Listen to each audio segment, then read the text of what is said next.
So what's the question? Tell us about one of your worst terror attacks. And that's like when like you get attacked by like a demon or a spirit or something. So like your worst one that scared you the most. I'm not gonna say the one that scared me the most, but I'm gonna say the one when I was pregnant with her and her brother, her twin. Okay. So I was 8 months pregnant. And I was pregnant with twins. Mm-hmm. And so, huh? And I had two other older sons that was 6 and 5 at the time. And I was 8 months pregnant with the twins. I had two other older sons that was 6 and 5 at the time. And I was 8 months pregnant with the twins. And so,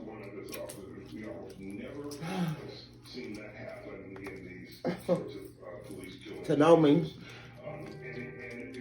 to know my stories, you have to understand what I'm about to tell you. You got to know my background. So I'm very spiritual. I had a lot of things happen to me spiritually. I've seen a lot of things. So one night, I was at home by myself. Me and her dad, I got into it, so we had split up for a couple of days at the time. That was why he wasn't at the house. What happened was, it started off like a dream or a vision. So what happened was... So you said you was asleep? Yeah, I was asleep. I was asleep. I was in the bed, I was asleep. Okay. And I thought I was dreaming. I thought it was a dream that I was having. And the dream started off where I'm laying on a slab of cement, like a brick.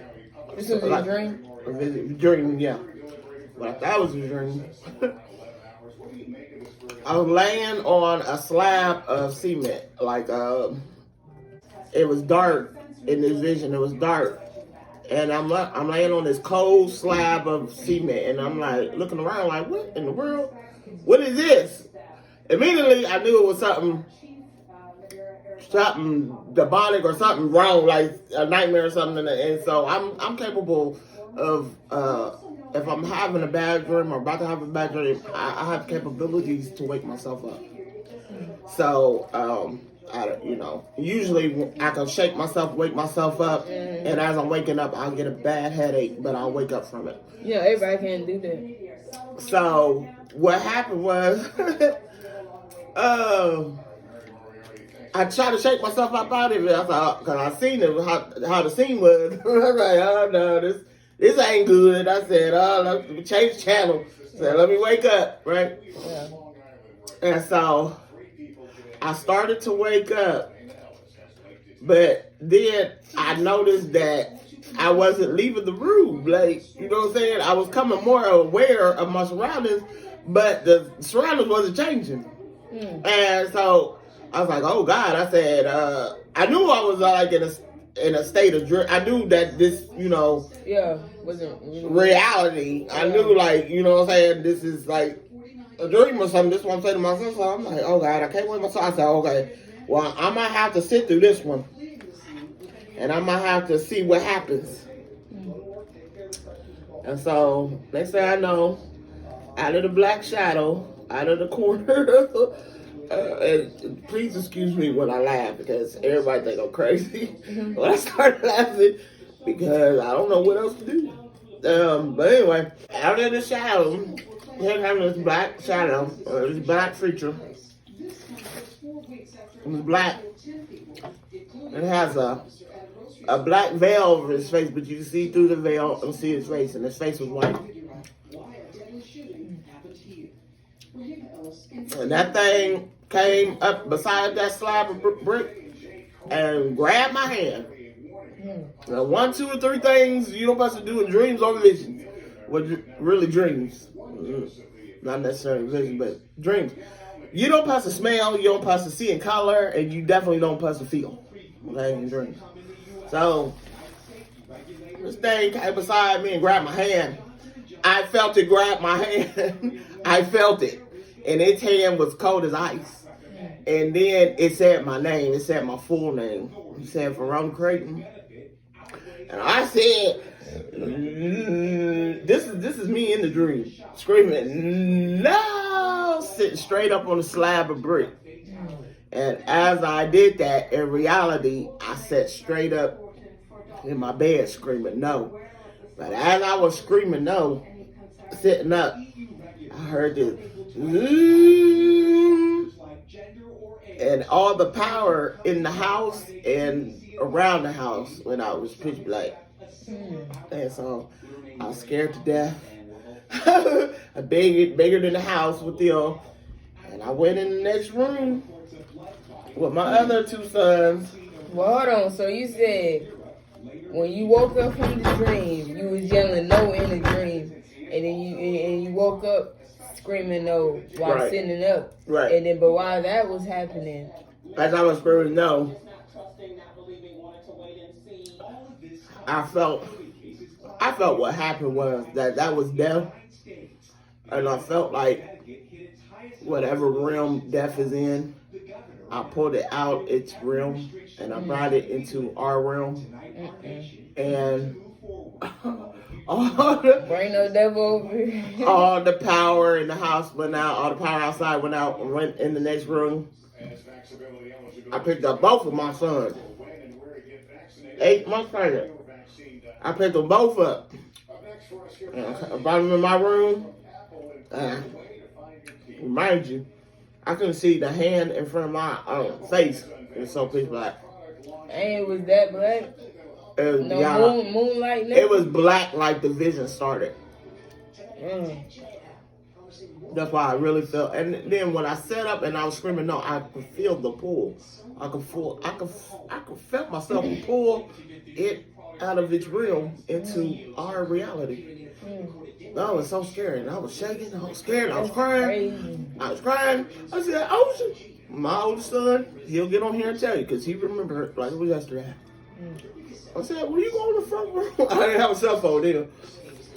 I said, will you go in the front room and get the phone with me so I could call 911 call my mom, somebody. And he went in there and he'll tell you. He said he didn't know what was going on. He said, but I was shaking real bad. Can you imagine the Ocean? You're 5 or 6? He said, I was shaking like this, holding on to I was grabbing on his shoulder so hard, twisting his shoulder.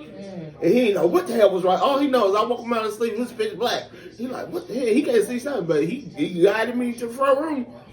I ain't tell him that. I ain't tell him what happened. He didn't know what happened until he heard me down on the phone. He was old enough to understand? It's like Chevy's age. Chevy's understanding now. You know what I'm saying? Yeah, he understood. He understood that I was frightened. He understood something was wrong. I went in there. I called my mama.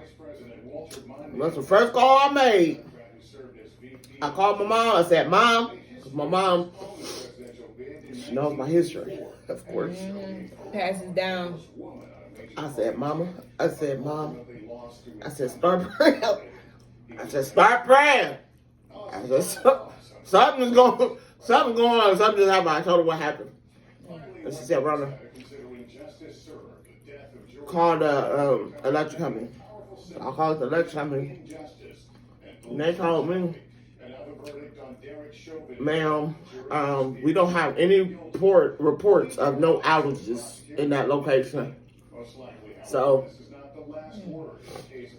at the time that I called them, they didn't even know that the electricity was out yet. You know what I'm saying? So, why they can't believe your word? Who, that electric company? Yeah. No, they just didn't have no reports of no outages. So you think it was too late into the night, like everybody was asleep, or you was just the first one? I was the first one reporting it. Because it happened to me. I know what just happened. You know what I'm saying? And it just happened to me. So I probably was the first caller to report it. But I was saying, like, because they were like, we ain't get no other reports, like they couldn't believe you or something like that. They didn't say they didn't believe me. They just said they didn't know nothing about it. Oh, okay. And so, so I sat there with me and my two sons. We sat there. Matter of fact, we sat there until the sound came up. Because we can't go back to sleep. Would you be able to go back to sleep after that? And then that's the thing. I ain't know where to go. Because it wasn't just dark in my house. It was pitch black outside. You couldn't see any light. No light. There was no street lights. No traffic lights. Nothing. As far as you could see, it was pitch black. So you stayed like right there where you could see all down the streets and stuff? You couldn't see anything. It was pitch black. It was something out of this world, how black it was. Couldn't see anything. The only thing I could see was the phone light lit up. That's what I'm saying, like, because you ain't stay on the side, because you looking through the window when you see in the neighborhood pitch black. So you ain't live on the side of the street somewhere because you can't see nothing. So you was like in a spot where you can see the street lights, street, in the air, the street. We was in the street light. And then where we lived at, we had a lot of poles in the field that we lived in a condo. And they had little lights everywhere. All the lights, every porch light, everything was on. We heard the power leak. I heard the power leak. I was so scared. I was so scared. That's crazy, man. Alright, well, that was the story. That was Do your outro, man. That was the second most scariest thing. The second, well, let me just tell you, you know what I'm saying, what I would have did. Alright, so if I got attacked in my dream and was screaming, I really don't scream, like, because I really don't do that. I really don't wake up talking or screaming, but if it was to the point where I woke up screaming and then the power went out as I'm screaming and you feeling something come like a presence just grab your hand and say your whole name. That part, I never had a dream that was too real. I had dreams that I could remember them like in detail and they made kind of sense, but it wasn't just on some too